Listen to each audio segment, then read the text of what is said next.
오심으로 성탄절 축하 예배를 하나님께 드리겠습니다.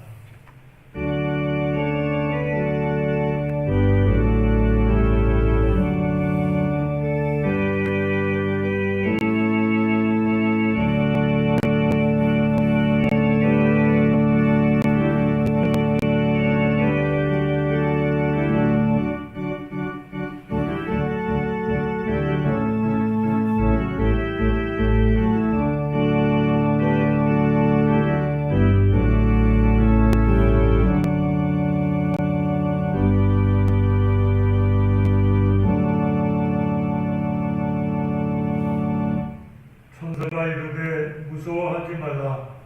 보라, 내가 온 백성에게 미칠 큰 기쁨의 좋은 소식을 너희에게 전하노라. 오늘 다윗의 동네에 너희를 위하여 구주가 나셨으니 곧 그리스도 주시니라. 너희가 가서 강보에 쌓여 구유에 누워 있는 아기를 보리니 이것이 너희에게 표적이니라 하더니 호련히 수많은 천군이 그 천사와 함께 하나님을 찬송하여 이르되 지극히 높은 곳에서는 하나님께 영광이요 땅에서는 하나님이 기뻐하신 사람들 중에 평화로다 하니라. 아멘. 사랑과 은혜가 충만하신 하나님 아버지, 은혜를 감사드립니다. 우리에게 성탄절 주시고 예수 그리스도를 이 땅에 보내사 우리의 죄와 사망과 심판을 도말하시고 은혜로 우리를 의롭다 하시고 주님의 자녀 삼으신 놀라운 은혜를 감사드립니다. 하나님, 오늘 예배를 통하여 영광과 찬송과 경배와 감사를 받으시옵소서. 우리 마음속에 하나님의 귀한 말씀을 깨닫게 해 주사 주님 오시는 그날까지 믿음을 지키며 믿음으로 승리하는 삶을 살 수 있도록 함께하여 주시옵소서. 예배 시종을 하나님 홀로 통치하시고 인도하여 주시옵소서. 예수 그리스도 이름으로 기도드리옵나이다. 아멘. 찬송가 115장을 찬송하시겠습니다.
성탄절 1번 순서를 교독하시겠습니다. 여호와의 영광이 나타나고 모든 주체가 그것을 생체에 보리라. 이는 여호와의 입이 말씀하셨느니라. 베들레헴 에브라다야 너는 유다 족속 중에 작을지라도 이스라엘을 다스릴 자가 위에서 내게로 나올 것이라. 그의 모든 상속에 영원히 있느니라. 이는 한 아기가 우리에게 낳고 한 아들을 우리에게 주신 바 되었는데 그의 어깨에는 정사를 메었고 그의 이름은 두려워하라. 보호자라. 전능하신 하나님이라. 영존하시는 아버지라 평강의 왕이라 할 것이니라. 그 성도가 하나님과 많이 공감하며 또 다윗의 왕자와 그의 나라에 군림하여 그 나라를 굳게 세우고 주님으로 영원히 정령하고 거두를 들고 사실 것이라. 천사가 이르되 무서워하지 말라. 보라 내가 온 백성에게 미칠 큰 기쁨의 좋은 소식을 너희에게 전하노라. 오늘 다윗의 몸에 너희를 구주가 나셨으니 곧 그리스도 주시니라. 아멘. 다 같이 사도 신등으로 신앙 고백을 하시겠습니다. 전능하사 천지를 만드신 하나님 아버지를 내가 믿사오며 너의 아들 우리 주 예수 그리스도를 믿사오니 이는 성령으로 잉태하사 동정녀 마리에게 나시고 본교 빌라도에게 고난을 받으사 십자가에 못 박혀 죽으시고 장사한 지 사흘 만에 죽은 자 가운데서 다시 살아나시며 하늘에 오르사 전능하신 하나님 편에 앉아 계시다가 저리로서 산자와 죽은 자를 심판하러 오시리라. 성령을 믿사오며 거룩한 공예와 성도가 서로 교통하는 것과 죄를 사하여 주시는 것과 몸이 다시 사는 것과 영원히 사는 것을 믿사옵나이다. 아멘. 찬송가 122장을 찬송하시겠습니다.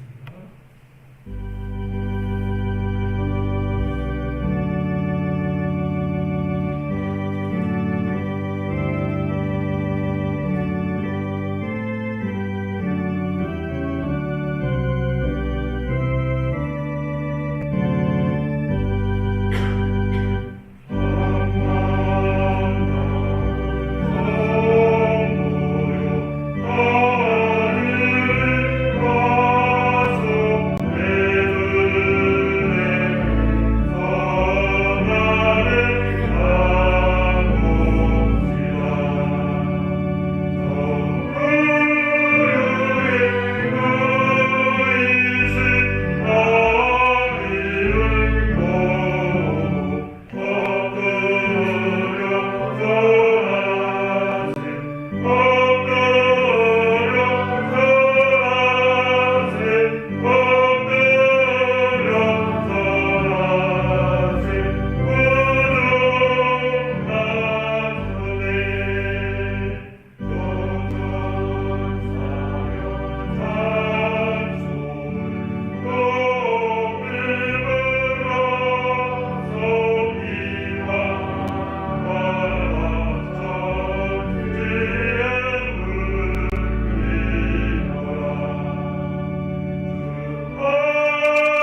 같이 기도하시겠습니다. 내가 붙는 나의 종, 내 마음에 기뻐하는 자, 곧 내가 택한 사람을 보라. 내가 나의 영을 그에게 주었은즉 그가 이방에 정의를 베풀리라. 그는 외치지 아니하며 목소리를 높이지 아니하며 그 소리를 거리에 들리게 하지 아니하며 상한 갈대를 꺾지 아니하며 꺼져가는 등불을 끄지 아니하고 진실로 정의를 시행할 것이며 그는 쇠하지 아니하며 낙담하지 아니하고 세상에 정의를 세우기에 이르니 성들이 그 교훈을 엉망하리라. 전지전능하시고 이 세상의 창조주시며 지금도 살아계셔서 온 세계를 섭리로 다스리시는 하나님 아버지, 그 거룩하신 이름 위에 찬송과 영광을 돌립니다. 본래 우리는 주님의 형상을 닮도록 창조되어 영생을 누리도록 되었건만 우리의 첫 조상이 범죄한 결과로 죽을 수밖에 없는 존재가 되었나이다. 오늘은 영원한 사망의 고통에서 신음하는 우리를 불쌍히 여겨 주님께서 그 독생자 예수 그리스도를 내어주시기로 작정하시고 이 땅에 보내심을 우리들이 감사하여 기념하는 날입니다. 본래 하나님과 동등한 권세를 가지시고 저 높은 보좌 위에 앉아 계시던 우리 주 예수 그리스도께서 우리를 구원하시기 위하여 인간의 몸으로 이 낮은 땅에 태어나 주심을 우리 모두 감사드리옵나이다.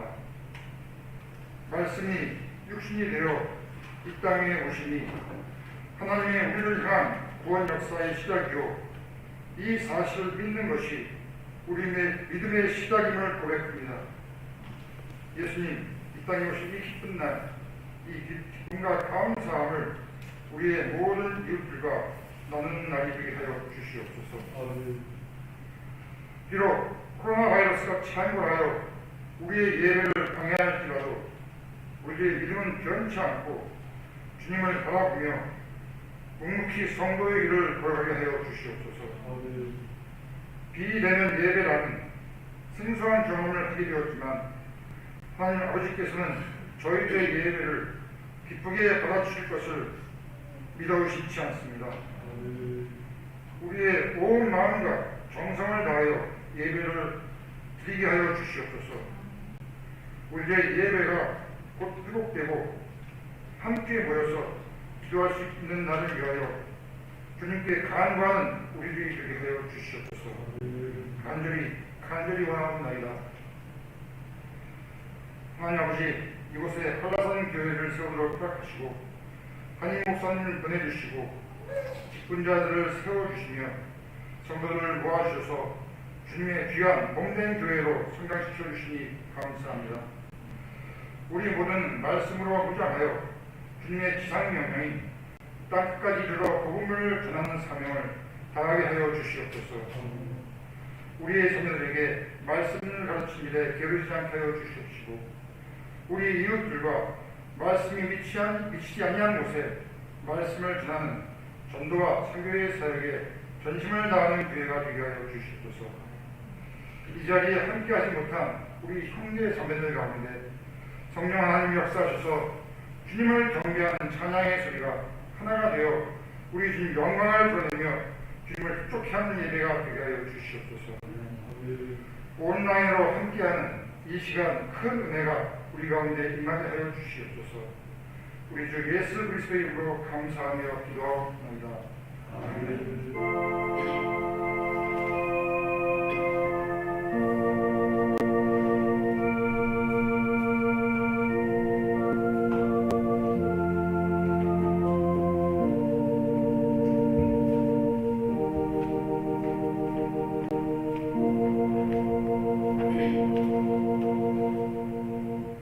성경 말씀은 신약성경 마태복음 2장 1절에서 12절 말씀을 제가 읽겠습니다.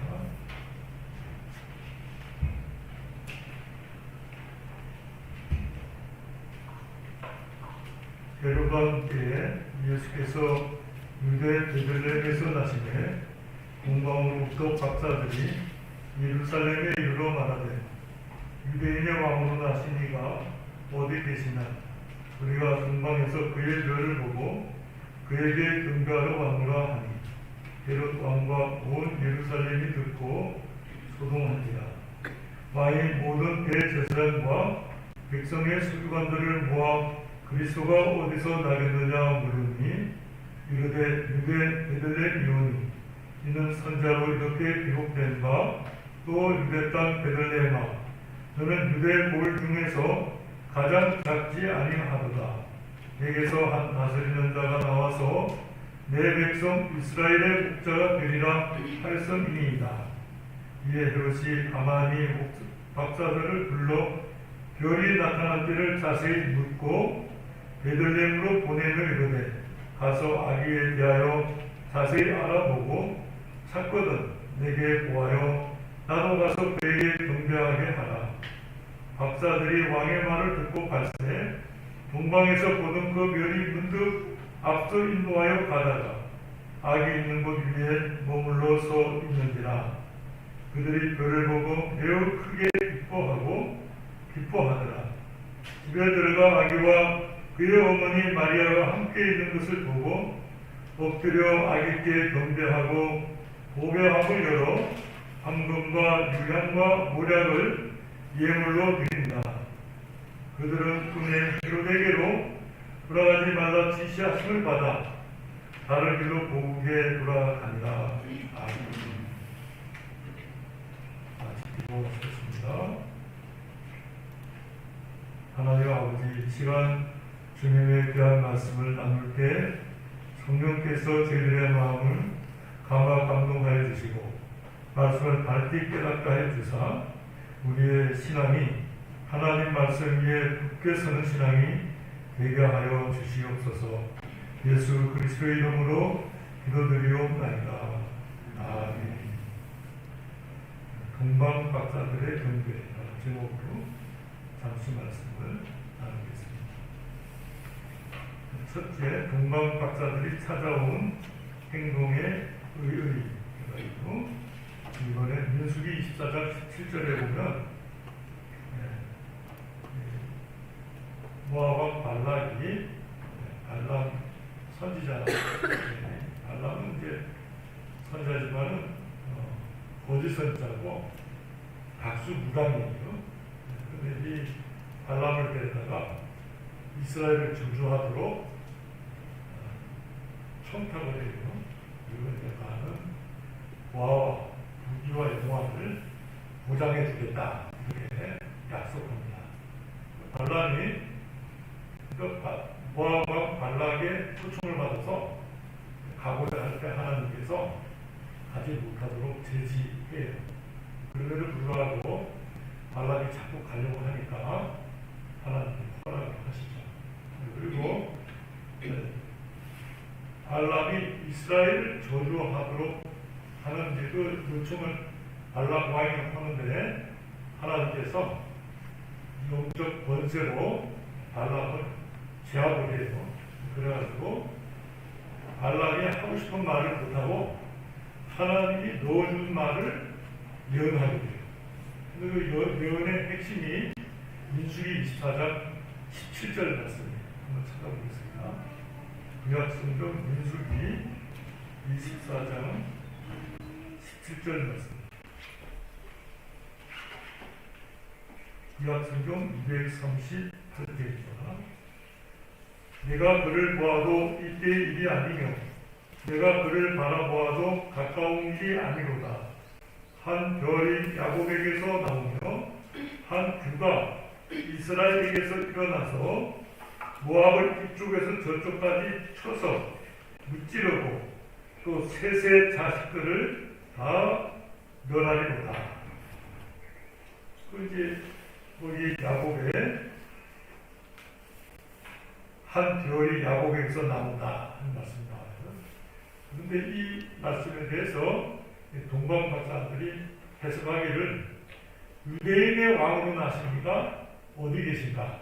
우리 마태복음 2장에 보면 우리가 동방에서 그의 별을 보고 그에게 경배하러 가노라 하니 마태복음 2장 2절이 민수기 24장 17절에 대한 해석이에요. 동방 박사들이 그 별을 볼 때 민수기 24장 17절에 말했던 그 별이 야곱에게서 나온다고 했을 때 그 별에 대해서 해석하기를 유대인의 왕으로 나신 이가 어디 계신가? 우리가 그의 별을 보고 그에게 근거하러 왔노라 하니 이렇게 해석이 된 거예요. 그 별을 보았을 때 동방 박사들이 유대인의 왕으로 나신 이가 있다. 그 별이 바로 그것을 가리킨다. 이렇게 이제 증거하는 거예요. 신앙은 하나님의 말씀의 성취를 보려고 늘 대망하고 있는 법이다. 이렇게 박일용 목사님은 지적했어요. 신앙은 무관심한 것이 아니라 하나님의 나라, 하나님의 말씀의 성취를 대망해 사모하고 바랍니다. 그것이 이루어질 때 믿음을 확실히 가지게 되는 것이죠. 구약의 예언이 신약에서 이루어질 때 우리는 네 가지 이익을 얻게 되는데, 첫째가 예언을 주신 하나님을 믿게 되죠. 아, 이거 참이구나, 맞구나, 이렇게 마음속에 깨달아지면서 그 예언을 주신 하나님을 믿게 됩니다. 두 번째는 그 예언이 기록된 책, 구약의 예언서가 참된 줄을 믿게 됩니다. 성경이 이거 참된 말씀입니다. 왜냐하면 그 말씀하신 대로 성취가 되니까 그 말씀이 깨달아진다는 거죠. 세 번째는 그 예언의 성취로 나타난 사건을 믿게 된다. 예수 그리스도의 탄생은 예언 성취로 되어진 일이니 믿지 않을 수 없다. 구약에 약 400번에 걸쳐서 여러 선자들을 통해서 예언되어졌는데 그 예언이 예수 그리스도의 이 땅에 오심으로써 성취가 됐다. 네 번째, 예언 성취로 인하여 가져올 모든 장래의 일과 축복을 믿게 된다. 약속하시고 이루신 것을 볼 때 믿을 뿐만 아니라 이제 그 예수 그리스도께서 하시는 일과 그 미래에 대한 축복과 예언을 우리가 믿는다. 믿는 믿음이 견고하다.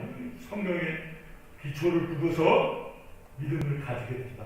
그런 믿음을 우리도 가지지만 하나님의 성령으로 우리 마음속에 믿음을 준다. 그래서 우리 마음속에 믿음이 확 생기는데 그 믿음이 견고하다. 네 가지는 우리가 늘 읽을 때 영적으로 유익하고 힘이 돼요.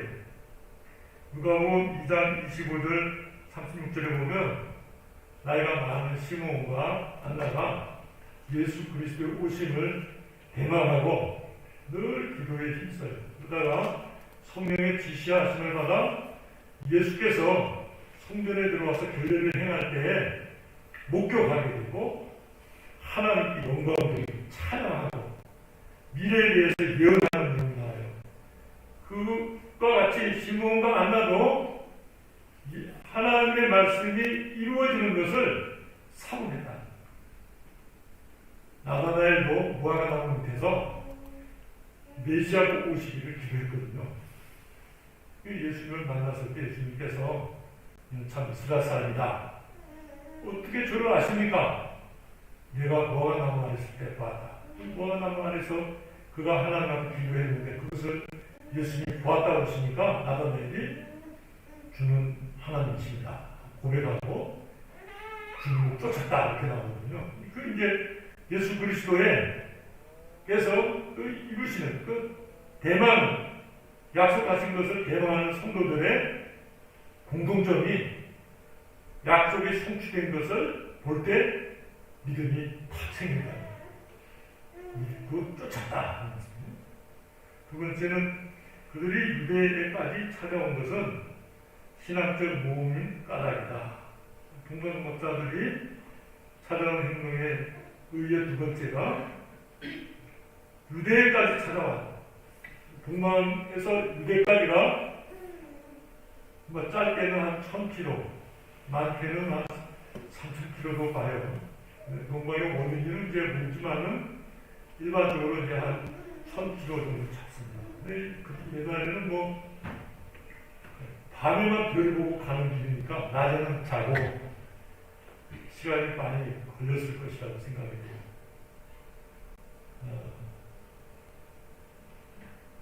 어떤 책에 세 번째 왕인가 네 번째 왕인가 이거 옛날에 이제 오래전 읽은 책인데 네 번째 왕인가 밤에는 별을 보고 쫓아가고 낮에는 이제 자고 하는데 그 네 번째 왕이 오다가 예수님이 경배하러 오다가 중간에 불쌍한 사람들을 만나요. 그래서 예수님께 드릴 예물 중에서 불쌍한 사람들을 돕다가 지체가 돼가지고 점점 그 동방 박사들의 무리에서 떨어져요. 떨어져가지고는 나중에 한 30년 후에 도착하게 돼요. 그래가지고 예수 그리스도께서 십자가에 죽으시는 장면을 목격하는 그런 내용으로 구성된 책을 본 적이 있어요. 유대까지 찾아온 것은 신앙적 모험이 까닭이다. 이것이 이방인으로서 유대인의 도성에 들어와서 폭군 헤롯의 면전에서 새 임금의 출생을 말하는 무서운 일이다. 이 폭군 헤롯 왕은 헤롯 대왕인데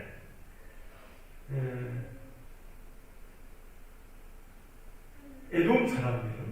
에돔 사람은 이제 에서 자손이에요. 에돔 사람이고 아주 유명한 폭군이에요. 동시에 제3 예루살렘 성전을 건축한 사람이고 이 당시 예수님이 나실 당시에 나이가 약 70세였다고 해요. 근데 자기를 죽이고 자기 아들들이 왕이 될까봐 첫째 아들, 둘째 아들을 죽여버렸어요. 그러니까 왕권에 대한 욕심이 여러 왕보다 강한 사람이에요. 자기 아들 죽이면서까지 자기가 죽도록 왕을 해먹겠다고 생각을 한 사람입니다. 그런 사람 앞에 유대인의 왕을 나시니까 어디 계시냐고 왔던 동방박사들의 말들은 헤롯이 뭐 자다가 번쩍 일어나는 이야기합니다. 도대체 나 말고 누가 또 이스라엘 왕이 되겠나. 그런 태도를 가지고 자세히 읽어요. 언제부터 그 별을 봤느냐. 언제 이렇게 어디로 가느냐.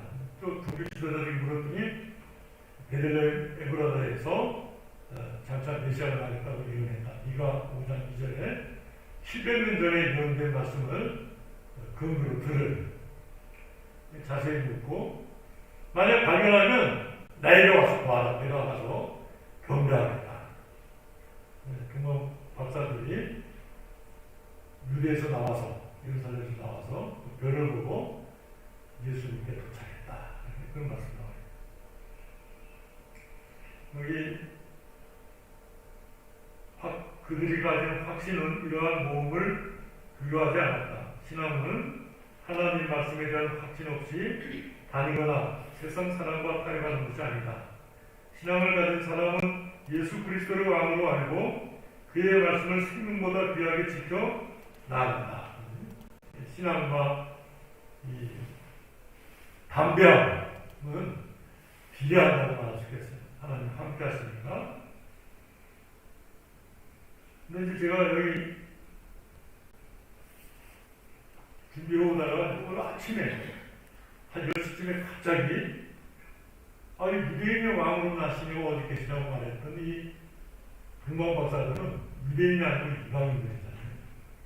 근데 이방인이면서 예수 그리스도를 유대인의 왕으로 말했던 사람이 있는데 빌라도가 그걸 말했죠. 마태복음이나 마가복음, 누가복음, 요한복음에 다 나오는데 유대인의 왕 예수. 요한복음에는 나사렛 예수 유대인의 왕. 그 종교 지도자들이 자체 유대인의 왕으로 써라. 요한복음에 보면 그럴 때 빌라도가 내가 쓰고자 하는 걸 썼다. 그래서 그 죄패에다가 나사렛 예수 유대인을 굉장한 거죠. 동방 박사들이 와서 유대인의 왕을 하시는 거 어디 계신가? 그렇게 물었던 그 칭호가 빌라도가 유대인이 아닌데 빌라도가 나사렛 예수 유대인의 왕 그렇게 취했었다. 그래서 제가 경찰서 유치장에 있는 사람들 선교 목적으로 방문했을 때 그때 제가 그 죄패라는 게 뭔지 봤어요. 그러니까 철창 속에 사람이 있는데 죄목이 쓰이는 거예요. 살인이면 살인, 강간이면 강간, 이렇게 살인은 살인, 결금은 결금 이렇게 써있는 그 죄패가 그 사람이 무슨 죄를 짓고 가 있는지가 바깥에 써있단 말이에요. 그러니까 그 죄패라는 것은 그가 무슨 일을 하는지가 써있는 거거든요. 나사렛 예수 유대인의 왕, 그리고 빼도 박도 못하는 증거의 칭호죠. 동방 박사들이 유대인의 왕 하시고 어디 계십니까? 그 말했던 그 유대인의 왕을 빌라도가 죄패로 썼다. 이 두 개는 증거의 수가 되거든요. 증거, 증인의 수가 둘인데 하나님이 섭리적으로 나타내신 것이 아닌가 깨달아요. 세 번째는 그들이 아기 예수께 경배를 드렸는데 이는 장래의 소망을 현실과 동일시하는 신앙입니다. 그 아기는 그때 왕위에 앉아있지 않았다. 그러나 그들은 아기 예수님께 경배했다. 왕에게 드려 합당한 예물을 아기 예수님께 드렸다. 황금과 유향과 모략을 드렸어요. 황금은 가장 귀중한 가치를 가진 것의 대표. 유향은 아라비아 지방의 보스웨이족의 관목에서 나는 송진인데 향료나 분향에 사용됐다고 해요. 모략은 시체에 바르는 가무되고 또 예수님께서 십자가 달리셨을 때 마치게 사용했어요. 그래서 너무 고통스러울 때 해용의 모략을 이렇게 드렸다는데 맛보시고 잡수시지 않았다는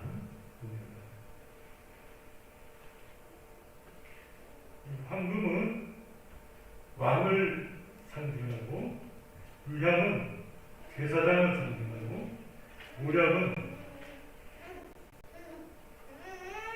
죽으심을 상징하고 이렇게 이게 상징성을 가진다. 물론 동방 박사들이 예물을 자기 임의로 선택해서 가져왔지만 뒤집어 말하면 하나님의 섭리가 있는 선물이다. 이렇게 말하겠어요. 우리가 누구를 생각하고 선물을 할 때 물론 내 마음을 선택해서 주면 받는 사람은 필연적이니까 받을 수밖에 없지만 정말 그 관계가 친밀하다면 선물을 살 때 그 사람의 취향에 대해서 많이 생각하게 되죠. 그렇지 않겠어요? 그러니까 사실은 하나님이 선택하신 선물인데 선물 속에 예수 그리스도의 사역, 예수 그리스도의 역사가 표현되어져 있다. 그렇게 우리가 볼 수 있겠습니다.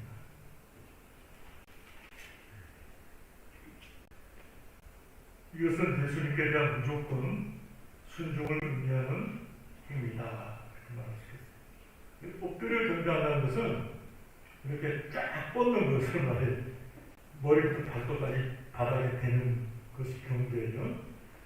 이 경배. 근데 마리아는 박사들의 경배의 대상이 아니었어요. 아기 예수께 경배했지 마리아에게 경배한 것이 아닙니다. 요셉은 그들의 시야에서도 제거되었다. 이상근 박사님이라고 그 주석에 나오는 내용이에요. 마리아와 요셉을 경배의 대상으로 보지 않았다. 공동박사들이. 메시아로 나신 유대인의 왕으로 나신 이가 예수님이시다. 참 귀한 지적이라고 생각합니다. 이런 동방박사들의 경배를 통해서 하나님은 우리들에게 예수 그리스도를 용접하고 믿을 것과 하나님 앞에 대한 경배를 가질 것을 요청하는 맞습니다. 이렇게 생각합니다. 근데 정작 누가복음 1장에 보면 자기 땅에 오면 자기 백성이 용접하지 않았다. 그랬어요. 이제 그 유대에 지난 주일에 설명한 것처럼 400년 공백기간과 말라있던 마태복음 사이에 400년의 공백기간과 정치, 경제, 사회, 종교적으로 아주 심각하게 부패하고 열악한 유대의 환경을 볼 때 예수님을 봤을 때 영접하잖아. 또 특별히 그 속에 자기들이 정치적 메시아를 추구하고 있었기 때문에 강력한 메시아, 힘과 권세를 가진 메시아를 기다렸기 때문에 이렇게 구유에 나시고 목주야 되고 지역도 나사렛의 사람으로 아주 연약한 한 인간으로 나신 것에 대해서 그들의 정치적 메시아를 사모하는 사람들의 자존심이 허락하지 않았다. 그래서 무시하고 멸시하고 취급하지 않았어요. 나사렛에서 무슨 선한 것이 날 수 있겠느냐. 그렇게 칭할 만큼 나사렛을 아주 저 밑에 것으로 생각했거든요. 왜냐하면 나사렛은 이스라엘 국경 지방이에요. 전쟁이 나면 그냥 그 지역부터 11군이 들어와가지고는 그냥 여자들을 막 약탈하고 극탈해서 민족성이 없어졌어요. 그래서 사실은 이방 지역과 같은 지역이에요. 유대인으로서의 독특한 민족성을 기대할 수 없었어요. 나사렛은. 특별히 갈릴리의 그 여러 지역들이 접경 지역이면서 그렇게 피가 섞여버리니까 이 유대 귀족들이 인정하지 않아요. 근데 그 땅에 예수께서 오셔서 사셨단 말이에요. 나사렛 예수, 나사렛 사람으로 살았단 말이에요. 유대인들이 인정하지 않았다. 이사야 54장에 보면 아무도 예수 그리스도를 멸시하고 귀찮아하고 같이 인정해주지 않았다. 그렇게 예언했거든요. 그렇게 십자가에 죽으러 오셨기 때문에 정치적으로나 강력한 힘을 가질 이유가 없어요. 죽어야 될 자인데 우리가 어떤 짐승이 죽게 된다고 한다면 뭐 그거 취급하지 않습니다. 맨날 저희 어릴 때 어머니가 성도님들이 닭을 가져오니 지금은 뭐 이렇게 다 포장해서 잡아놓은 닭을 주지만 생닭을 주셨어요. 근데 그 먹으려면 방법이 없으니까 어머니가 아침에 식감을 이렇게 목을 싹 베가지고는 그 목을 날개 두께 이렇게 넣어가지고는 한 무대 놔둬요. 잡아먹을 거니까 뭐 잡아먹을 놈은 뭐 모이를 주겠어요. 뭐 이뻐 하겠어요. 그냥 뒀다가 피가 다 빠지면 끓는 해서 틀을 뽑고 요리하기로. 예수 그리스도께서 이 땅에 오셨을 때는 십자가에 죽으러 오셨기 때문에 뭐 이런 배려가 필요가 없는 것입니다. 하나님께서 사망과 저주의 대상으로 대신 지심으로 내 밀어놓은 것과 같은 상황입니다. 그런 취급을 받으셨다. 큰 두 번째로 보면 헤롯과 예루살렘은 그리스도의 탄생 소식을 듣고 소동했다. 소동했다는 것은 떠들었다는 것인데, 이 떠들었다는 것 속에는 성경에서 이 소동이라는 단어를 쓸 때는 나부적이에요. 소동이라는 말을 쓸 때는 그냥 시끄럽다, 떠든다 그런 뜻도 되지만 대개는 하나님의 심판과 하나님의 권위 앞에 도전하는 자들의 아우성, 떠드는 것, 문제성 있게 불평 불만하는 것, 그런 내용으로 쓸 때 소동이라는 단어를 쓰는데, 예루살렘이 예수의 탄생이라는 소식을 들을 때 소동했다는 그 예수 탄생에 반대한다는 거잖아요. 뜻을 풀이하면 심각한 것이죠. 동방 박사들이 와서 예수의 탄생을 예고했을 때, 아이고 우리가 가서 경배해, 이게 자기 백성의 자세인데 그 베들레헴 에브라에 난다고 했습니다. 그러고는 동방 박사들을 따라가는 것이 아니라 헤롯 가까이서 헤롯이 주는 기독권을 누리기를 원했다는, 오히려 그런 태도였다는 것입니다. 그들은 자신들이 남보다 낫다고 여겼어요. 영적 교만을 가졌는데, 우리 아브라함 자손이다, 우리는 천국을 보존하고 있다, 죽으면 천국 간다, 하나님의 택한 민족이다, 그런 자부심을 가지고 있었어요. 정작 예수 그리스도를 영접하지 않았다. 그들은 준비를 하지 않았고 죄악을 일삼았다. 대망 신앙이라는 것이 아예 없었다. 동방 박사들이 가졌던 태도나 시몬이나 안나가 가졌던 그 하나님의 약속에 대한 성취에 대한 대망을 그들은 눈 씻고 막 찾아보지 못했다. 굉장한 거죠. 저희 어머니 몇 년 전에 소천하셨는데, 늘 천국이 빨리 오면 좋겠다, 주님 재림이 오시면 좋겠다, 그런 말씀을 하셨어요. 그 이제 굉장히 귀한 태도죠. 우리가 이렇게 생활하면서 천국이 빨리 오면 좋겠다, 얼마나 좋을까, 그렇게 생각하는 거하고 도무지 천국에 대해서는 옳지 않을지 생각도 안 하는, 한 번도 생각을 해본 적이 없는, 만약 그렇게 산다면 그 성경에서 말씀하는 그 진리에 대해서 우리의 태도가 분명하게 다른 건 아니겠어요? 주님이 빨리 오시면 얼마나 좋을까, 그런 태도를 사실은 가진 사람은 주님이 오셨다, 그리고 얼마나 기쁘겠어요. 이 예수 그리스도를 보내주시겠다고 약속하신 400여 번의 예언이 있는 구약 성경의 말씀을 연구했던 그들인데, 어릴 때부터 성경을 쓰고 연구하고 지식을 섭취했던 신학자들과 같은 사람들은요, 그들에게 예수님이 탄생했다 하는 소식을 전했을 때 떠들었다, 말도 안 된다, 하나님을 대적하고 원수시했던 그런 태도를 가졌다는 것은 사실 그들이 택한 민족이 아니라 하나님 앞에 불륜 자들이 아니겠는가, 이렇게 생각합니다.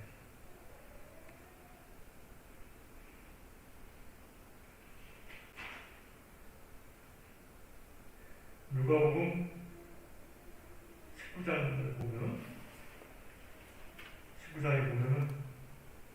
호산나 하면서 예수님을 영접할 때 그 종교 지도자들이 막 꾸짖어요.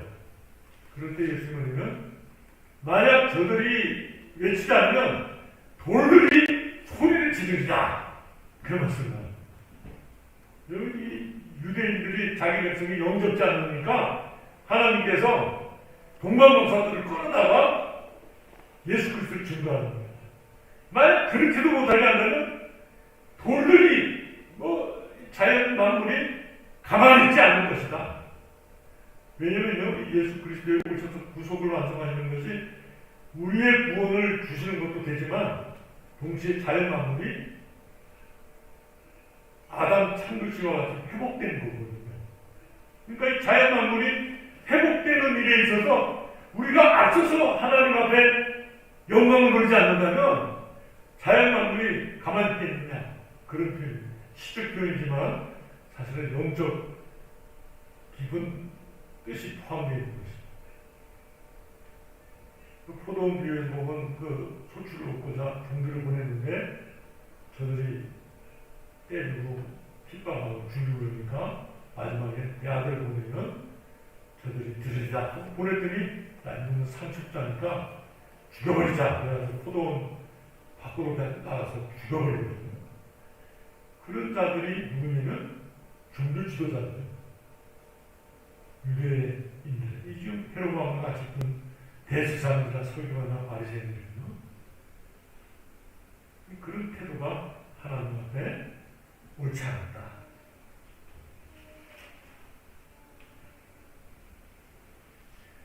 하나님 나라보다 세상을 더 사랑했다. 정치적 메시아라는 것도 결국은 세상을 사랑한 결과지 하나님의 나라를 사모하는 사람이라면 그렇게 생각하지 않는다. 그들이 하나님께 붙들리지 못하였기 때문에 소동하였다. 그들은 그리스도의 몸된 교회의 지체가 되지 못하였기 때문에 소동했다. 소동이라는 단어는 아까 말씀드린 것처럼 마구식이다. 하나님과 관계가 없다. 우리가 신앙적 자세를 바르게 가질 필요가 있습니다. 그래서 하나님 말씀을 읽는 것, 그 말씀을 사모해서 듣는 것, 그게 얼마나 귀한 일입니다. 제가 이제 예전에 중국에 가서 그 가정교육 지도자들 성경을 가르치는데 어떤 여자분이 그런 말씀이에요. 문화혁명 때, 문화혁명 때니까 예배드릴 수가 없죠. 근데 자기 아버지가 땅을 깊이 파가지고 한 2m, 3m 깊이 파가지고는 기대기를 때 우리 옛날에 고구마나 감자 저장하듯이 하고는 담요를 밀고 막 몇 겹을 덮어가지고는 깜깜하지도 않아요.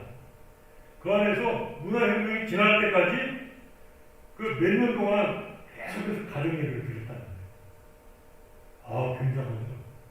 신앙을 그 어려운 시기 가운데서도 죽음을 무서워하지 않고 예배드려요. 그 자기 형제들이 다 가정교회 지도자들이 됐고 자기도 그렇게 신앙생활을 해서 승리하겠다는 얘기를 하는데 도저히 됐다.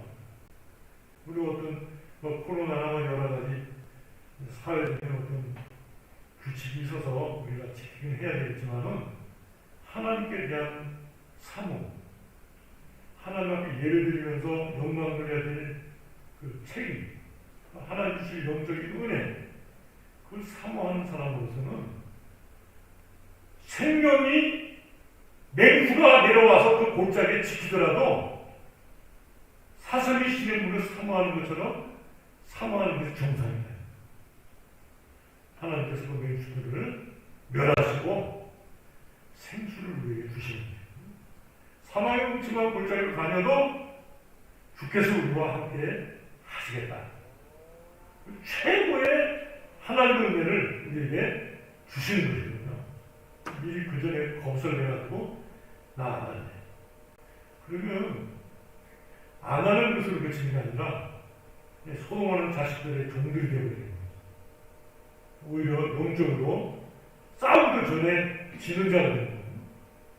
예수 그리스도 안에서 싸우겠다, 믿음으로 살겠다, 승리하게 됩니다.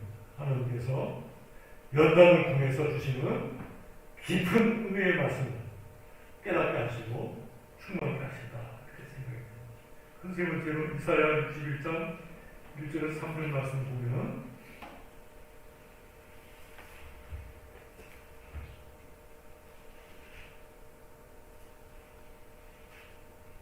주 여호와의 영이 내게 내리셨으니 이는 여호와께서 내게 기름을 부으사 가난한 자에게 아름다운 소식을 전하게 하려 하십니다.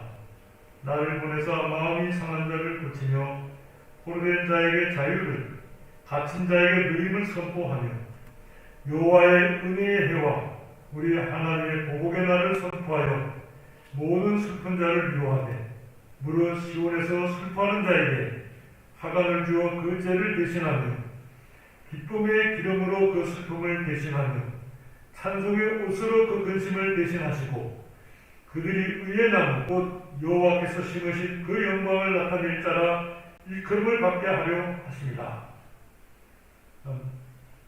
예수 그리스도로 말미암아 참 하나님 믿는 자녀들에게 주신 은혜를 이사야가 800년 전에 예수 그리스도의 사역과 그 은혜를 예언했는데 그대로 성취가 되고 우리들에게 주어졌다. 그래서 우리가 예수 그리스도의 이름을 가지고 단번에 하나님 앞에 나가서 예배드릴 수 있게 되고 기도할 때 응답하여 주시고 약속해 주시고 믿음으로 승리케 된 삶을 살게 된다. 당연히 우리가 동방박사들의 경배를 볼 때 우리가 하나님 앞에 나아가 경배함이 나타난다. 하나님의 영광을 돌리자. 기도하시겠습니다. 사랑과 은혜가 충만하신 하나님 아버지, 우리 예수 그리스도를 이 땅에 두시고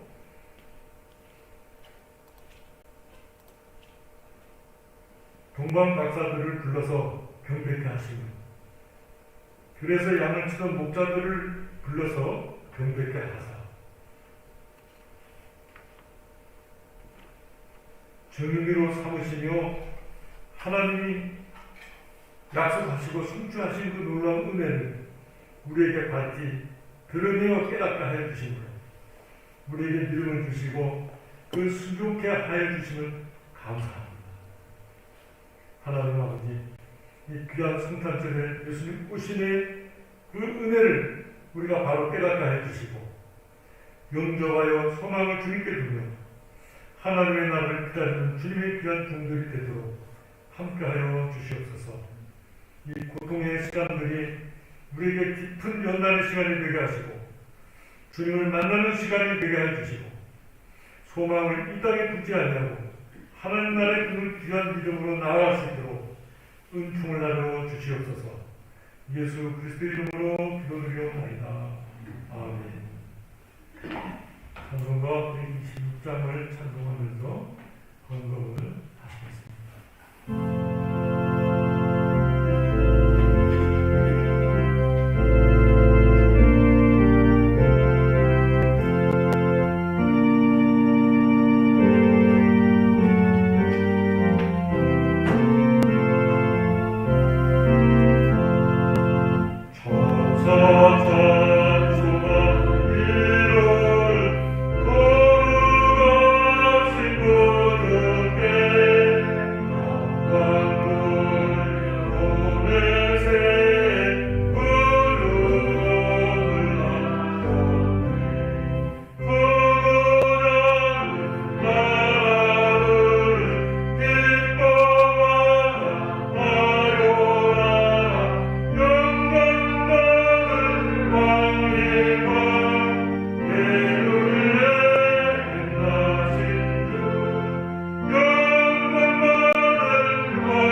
하나님 아버지, 저희가 주님 앞에 나와 성탄 축하 예배로 예배드리며 소득의 일부분을 구별하여 주님 앞에 예물로 드립니다.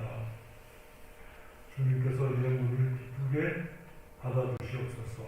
우리의 가정과 일교에 복을 나눠주시고 특별히 연약함으로 인하여 주님 앞에 기도하는 성도들의 기도를 들으시고 치료해 주시며 믿음을 더하여 주사 더욱더 주님의 은혜 가운데 서게 하여 주시옵소서. 예수 그리스도의 이름으로 기도드리옵나이다. 아멘. 그 소식은 주보를 보시고 참고하시면 좋겠습니다. 일단 비대면 예배가 1월 3일까지 하게 되고요. 1월 2일부터 저희가 예결산들이나 공동의회 여러 가지 처리해야 될 행정적인 일들을 1월 중순 지나서 하기로 이렇게 당에서 결정을 했어요. 기도해 주시면 좋겠습니다. 찬송가 그 15장을 찬송하겠습니다.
지금은 우리 주 예수 그리스도의 은혜와 하나님 아버지의 무한하신 사랑하심과 성령님의 감화 감동하시며 교통하시며 인도하시며 충만케 하시는 역사가 오늘 하나님 앞에 예배드린 하나님의 거룩한 백성들과 이 한라산 교회의 영원토록 함께 있을지어다.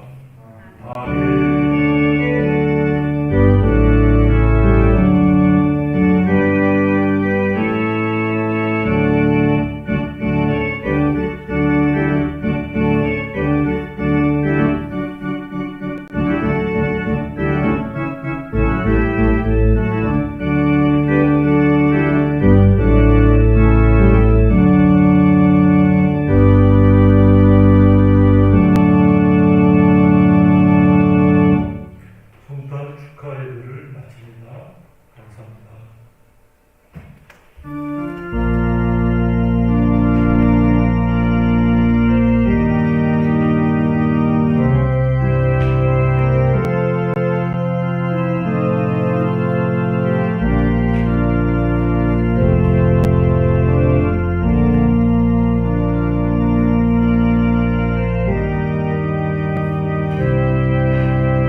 수고하셨습니다.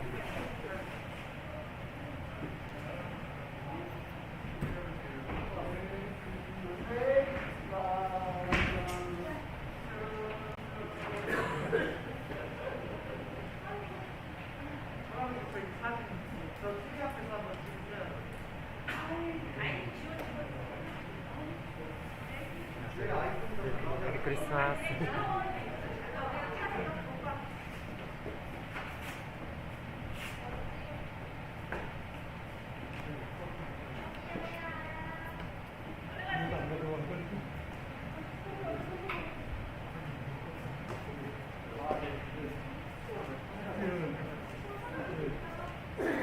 수고하셨습니다. 수고하셨습니다. 이거 예비 시간대 꺼야 보면은 소음이 엄청 들어오고 그렇죠. 껐어요. 오늘 한 10명 정도는 들으신 것 같아요. 현장으로. 아,